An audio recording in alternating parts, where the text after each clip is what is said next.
Hey everyone, it's Lexi. So in today's video, I'll be sharing with you my June reading wrap up in addition to the books that I want to get to this July. So overall, I read a total of 5 books that were kind of all over in terms of genre. We have some fantasy, historical fantasy, nonfiction, all these things. So it made for kind of a well-rounded reading month, which I'm really happy about. But overall, it was just kind of like an okay month. Like the best rated book I gave was a 3.5 out of 5 stars, which isn't bad, but it just wasn't as what I was expecting for some of these books. So some of them ended up being slightly disappointing.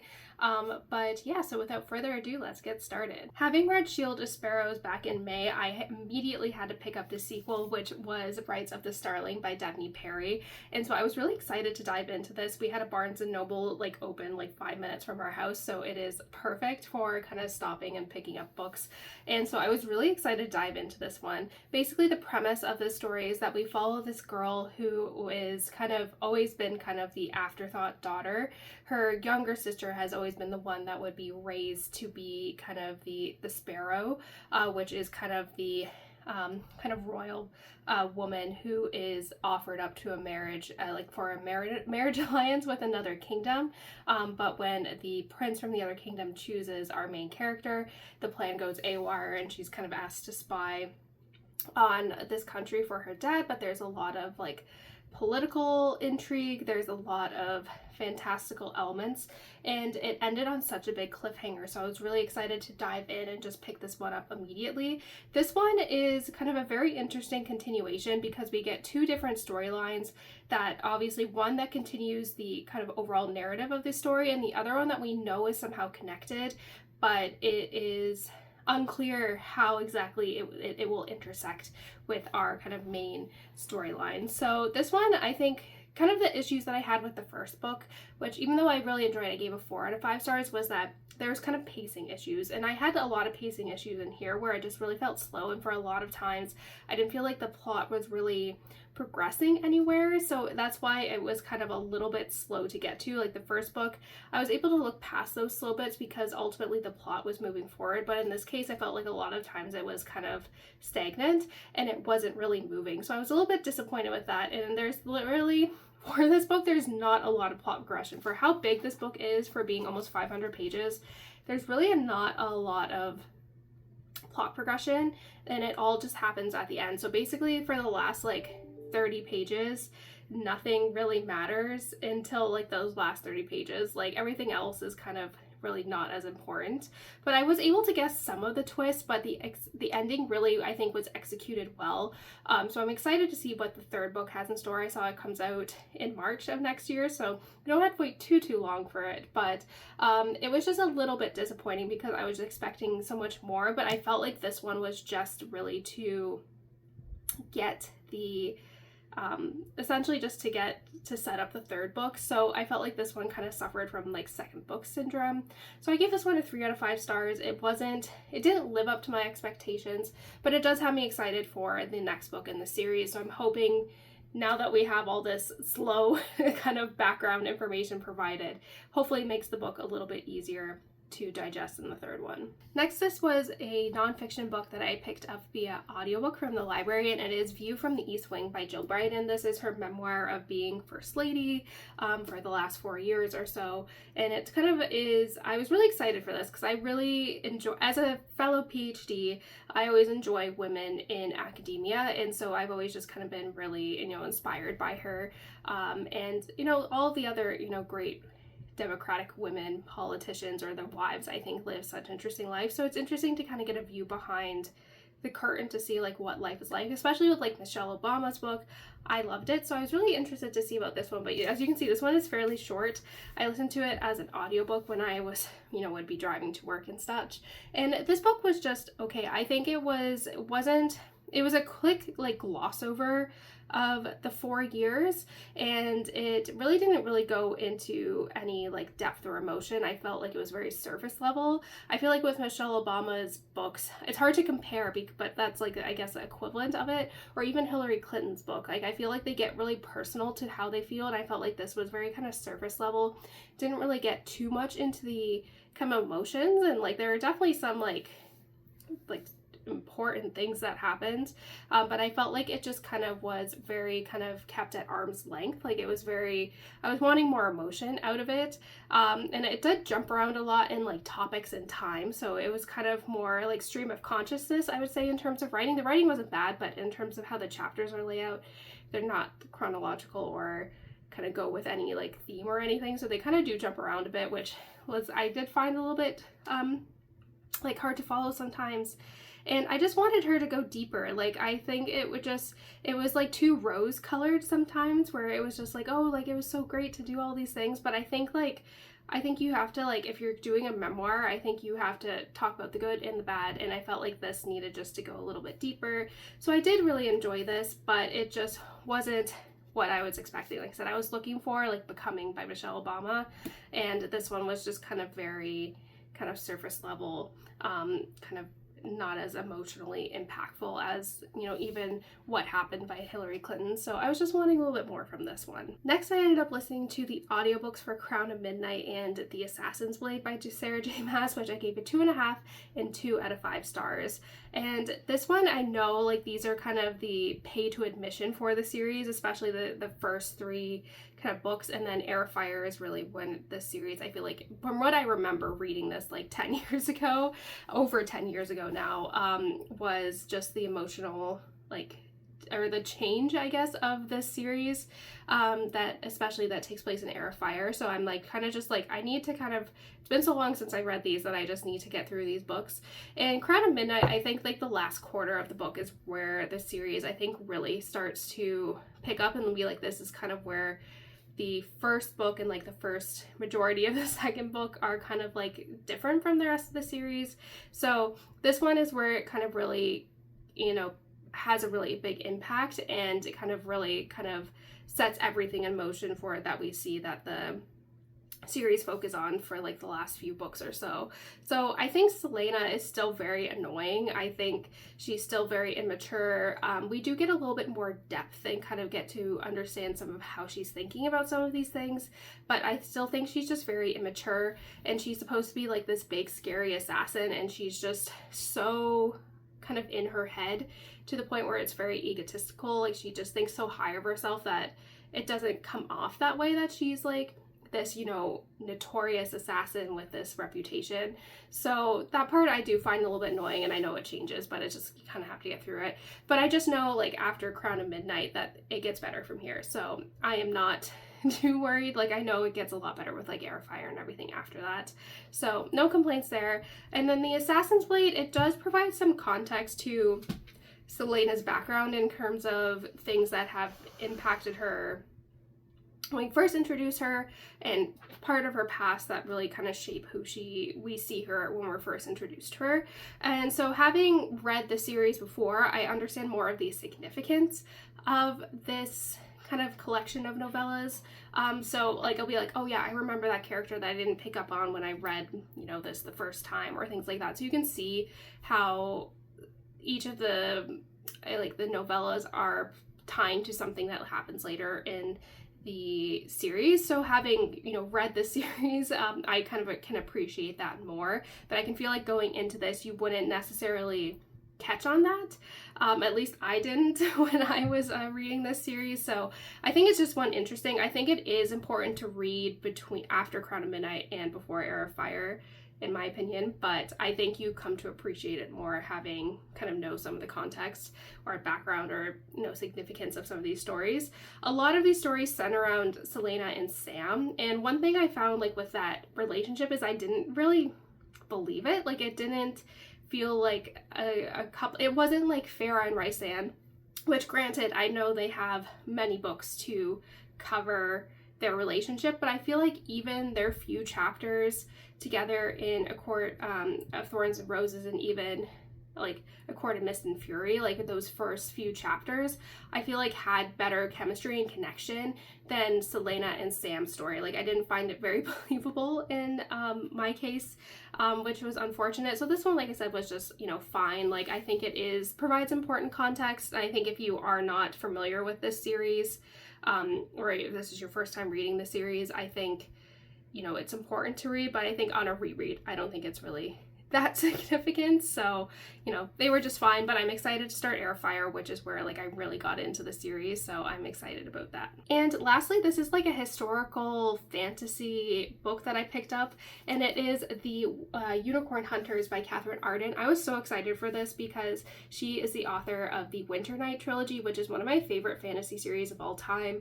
And so I was really excited with this new release coming out. My husband read this too, and he enjoyed it as well. But basically this is like loosely based off of history and events in like the 1600s or so, I think, but it follows basically Anne of Brittany, who is kind of the Duchess of Brittany, and basically the French are wanting to invade and take over her duchy. But what she plans to do is that she wants to use this like elusive unicorn hunt to distract the French so that she can get married in a secret wood for by proxy through an Archduke of like Germany, or like the equivalent of Germany at this time.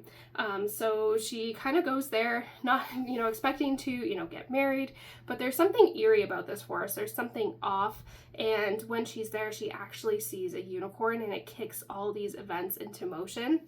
This is a book I think it's best to kind of just go in, not really knowing too much about it. I think this is such an interesting book because it is tied to history and real people, but it is a historical kind of fantastical reimagination of them, and kind of has a little bit of a feminist twist to it, which I thought was really interesting as well, especially if you read the author note at the end, which I won't like spoil anything or that, but I think it is interesting kind of reading her take on it. This book was really interesting because I feel like the beginning was similar to The Bear and the Nightingale, where the beginning is always very slow. Like I feel like with Katherine Arden's books, especially kind of the first one in a series or like the kind of a standalone, I feel like the first 100 pages are usually tricky to go through because they're really kind of setting up the atmosphere, they're setting up the characters, there's just a lot to figure out within the world that she's creating, so there's just it's a little bit slow. But once you kind of get past that 100 page, you just can't put it down. Like I read through the last like bit of this book,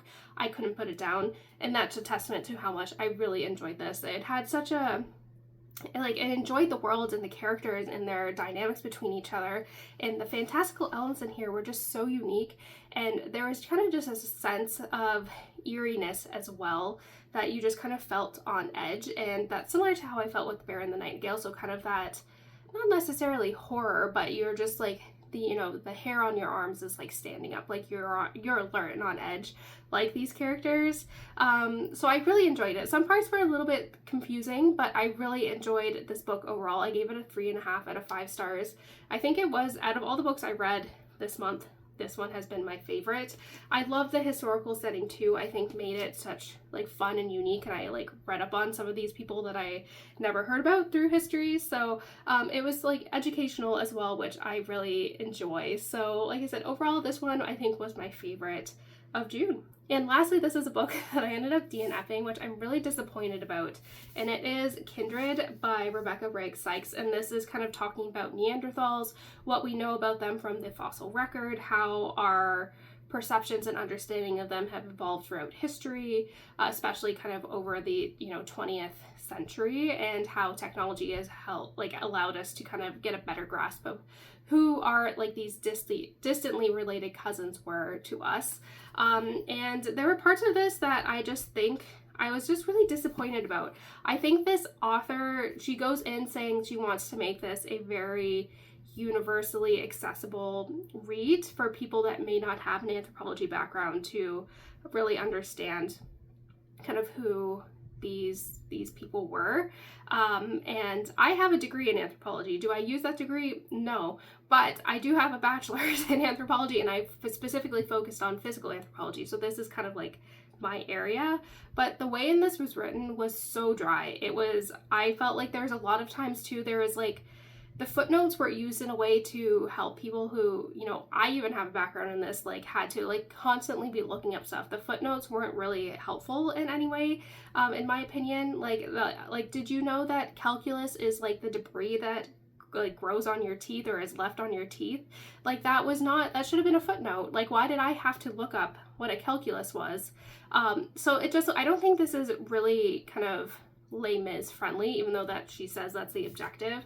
And they were just so dry. Like, she would just go on and on and on and on about one topic and like kind of beat it to the bush, to the point where it's just like, I think this could be a lot shorter. And so I just wasn't pleased with this. I think maybe if it was an audiobook, maybe if my library had the audiobook for this, maybe I would have gotten through it or pushed through. But reading it, it literally was putting me to sleep. Like, it was just not well written. It was very dry. And I think I've read a few like anthropological books just fine. But this one I just think was not written in a way. It's slightly pretentious, not accessible for everyone. Like, maybe a select group of academics can read this fine, but it was just disappointing. Like, I just wanted more. Like, I love learning about all of this history, so I was really kind of disappointed in this one. So yeah, this was my DNF of the month. And lastly, let's move on to my July book. So I'm excited to dive into some of these new releases. I've been kind of waiting to kind of read this when things wouldn't be as hectic. I do have some like health related things kind of going on right now, but I feel like I need like books to kind of distract me. So these are the ones that have really kind of intrigued me, and I'm in need of a good book, and these are the ones that I've been wanting to read eagerly. So first up, continuing on with my Throne of Glass re-listen to, I guess, of the series. I have started Heir, and I'm about maybe 25-30% through, and my memory is not great, so I don't remember a lot of this. So it's like reading it for the first time.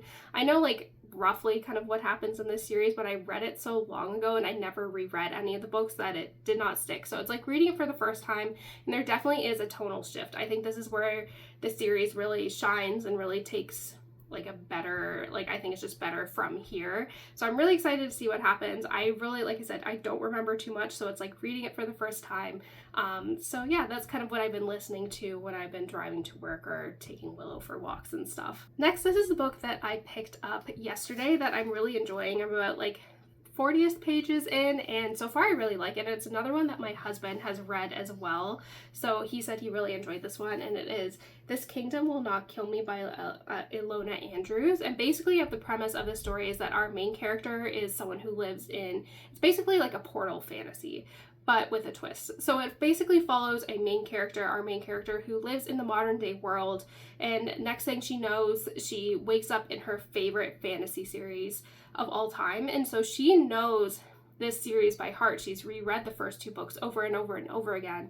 So when she's dropped into this very dangerous, fantastical world, she knows what's going to happen to these characters. So not only she's trying to survive, but she's also trying to help save her favorite characters from, terrible fates as well. I think this is just such a very interesting take. Like I said, I'm currently reading this one now and I'm really liking it. I think having that like contemporary like commentary and dialogue within kind of a medieval fantasy setting, I think really makes it a lot of fun.